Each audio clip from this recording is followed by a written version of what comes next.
اعوذ باللہ من الشیطان الرجیم، بسم اللہ الرحمن الرحیم۔ السلام علیکم دوستو۔ دنیا بھر میں انٹرنیٹ کا استعمال بے حد بڑھ چکا ہے اور انٹرنیٹ کی دنیا سے تعلق رکھنے والا تقریباً ہر شخص فیس بک، ٹویٹر، لنکڈ ان، واٹس ایپ اور دیگر بہت سی سوشل سائٹس کو استعمال کر رہا ہے۔ علم، معلومات، پروپیگنڈا، حقائق اور مفروضات کی ترسیل کا مؤثر ترین ذریعہ ہونے کی وجہ سے اس نے نجی اور عوامی زندگی کے ہر شعبے کو متاثر کیا ہے۔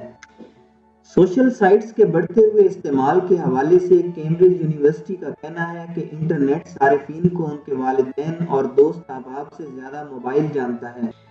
جس طرح ہر چیز کے فوائد و نقصانات ہوتے ہیں جو اس کو استعمال کرنے والوں پر منحصر ہوتے ہیں، سوشل میڈیا جہاں بہت مؤثر ثابت ہو رہا ہے، وہاں اس کا غلط استعمال اسے نقصان بھی پہنچا رہا ہے۔ جہاں تک ہیکنگ کا تعلق ہے تو کچھ تخریب کار عناصر ہوتے ہیں جو مختلف مقاصد کے لیے ایسے وائرس بناتے ہیں اور پھر مختلف طریقوں سے نہ صرف لوگوں کے کمپیوٹر اور موبائلز کو نقصان پہنچاتے ہیں بلکہ آپ کے سسٹمز اور اکاؤنٹ میں موجود ڈیٹا تک ایکسس حاصل کر کے آپ کے اہم راز اور کاروباری اکاؤنٹس تک چوری کر لیتے ہیں۔ عام طور پر تخریب کار معلومات تک رسائی کے لیے دو حربے استعمال کرتے ہیں۔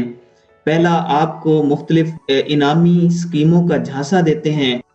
اور دوسرا، مقبول عام طریقہ یہ ہے کہ مختلف فحش ویڈیو شو کر کے صارفین کو ویڈیو دیکھنے کا لالچ دیا جاتا ہے۔ مکمل ویڈیو دیکھنے کے خواہش مند رسائی حاصل کرنے کے لیے جب لنک پر کلک کرتے ہیں تو آپ سے ٹرمز اینڈ کنڈیشنز قبول کرنے اور آپ کی سیٹنگ تبدیل کرنے کی اجازت طلب کی جاتی ہے، تو کچھ لوگ اپنی معصومیت اور ایکسائٹمنٹ میں ٹرمز اینڈ کنڈیشنز کو بنا سوچے سمجھے اوکے کر دیتے ہیں، جبکہ حقیقت میں وائرس آپ کو ویڈیو تک رسائی دینے کے بہانے آپ کے سسٹم اور اکاؤنٹس تک رسائی کے لیے آپ سے پرمیشن لیتا ہے۔ جس طرح آج کل فیس بک پر مختلف ایپ نظر آتی ہیں جن میں ہماری دلچسپی کا سامان موجود ہوتا ہے، جیسے کلک کریں کہ آپ کی شکل کس ایکٹر، سیاستدان یا بڑی پرسنالٹی سے ملتی ہے، آپ بچپن میں کیسے دکھائی دیتے تھے یا جوانی اور بڑھاپے میں کیسے لگیں گے، آپ شیو یا داڑھی کے ساتھ کیسے دکھائی دیں گے، آپ کی پروفائل کو سب سے زیادہ کس نے دیکھا، آپ کا بیسٹ فرینڈ کون ہے، شادی کب ہوگی۔ یہ سب ایپ آپ سے اکاؤنٹ ایکسس کی اجازت طلب کرتی ہیں۔ جب ہم ایک دفعہ وائرس کو ایکسس پرمیشن دے دیتے ہیں تو پھر وہ اپنی مرضی سے ایک مخصوص ٹائم کے لیے اکاؤنٹس کو آٹومیٹیکلی چلاتا ہے اور تمام دوستوں کو آپ کے اکاؤنٹ سے مال ویئر اور ہر قسم کے پیغامات بھیج سکتا ہے اور ہماری ٹائم لائن کا بھی آزادانہ استعمال کر سکتا ہے۔ جرائم کی دنیا میں ایک نئی اصطلاح سائبر کرائم رائج ہو گئی ہے، جو کہ انٹرنیٹ کے ذریعے کیے جانے والے جرائم کے لیے استعمال ہوتی ہے۔ ان جرائم میں کسی صارف کا ڈیٹا چرا لینا، کسی کی ذاتی معلومات سے رسائی حاصل کر کے اس کا غلط استعمال کرنا، بینک فراڈ، لوگوں کو جعلی ای میلز کے ذریعے لاٹری کا لالچ دے کر ان کے کریڈٹ کارڈز اور بینک اکاؤنٹس تک رسائی حاصل کر لینا وغیرہ شامل ہیں۔ پاکستان میں سائبر سیکیورٹی کے حوالے سے معروف آئی ٹی ایکسپرٹ منصب چودھری کی سرپرستی میں انسٹی ٹیوٹ آف سائبر سیکیورٹی کے نام سے صرف ایک ہی ادارہ کام کر رہا ہے۔ گورنمنٹ سطح پر سائبر سیکیورٹی سے بچاؤ کے لیے آگاہی اور ڈپارٹمنٹ قائم کرنے کی اشد ضرورت ہے۔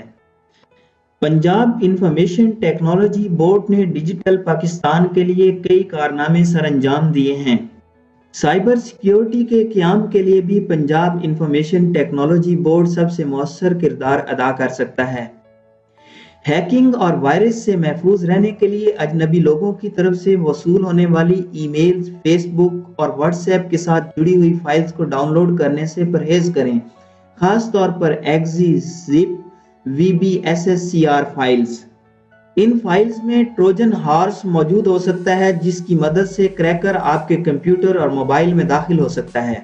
انٹرنیٹ پر کسی غیر معیاری ویب سائٹ سے کوئی سافٹ ویئر ڈاؤن لوڈ نہ کریں، اس عمل سے کریکر کے لیے آپ کے کمپیوٹر میں داخل ہونے کے دروازے کھل سکتے ہیں۔ ہمیشہ ایک مضبوط پاس ورڈ تشکیل دیں اور باقاعدگی سے اپنے پاس ورڈز تبدیل کرتے رہیں۔ ہمیشہ موبائل ویریفیکیشن الرٹ کو آن رکھیں تاکہ اگر کسی دوسرے کمپیوٹر سے کوئی آپ کے اکاؤنٹ سے آن لائن ہو تو آپ کو الرٹ وصول ہو جائے۔